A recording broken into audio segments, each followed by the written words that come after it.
నమస్తే అమ్మా. అసలు ఎలాంటి లైసెన్స్ ఉన్నాయి సార్ వీటికి?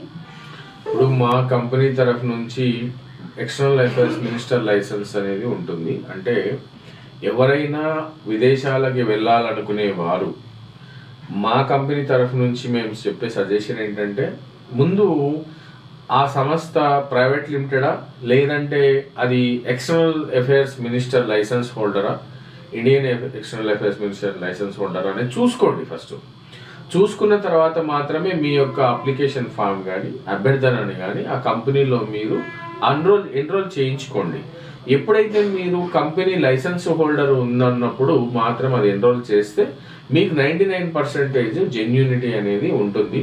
రెండవది ఏంటి అంటే, ఆ కంపెనీ మీకు ఏ విధమైన చీటింగ్ లాంటివి కానీ ఫ్రాడింగ్ లాంటివి కానీ జరగకుండా ఉంటుంది.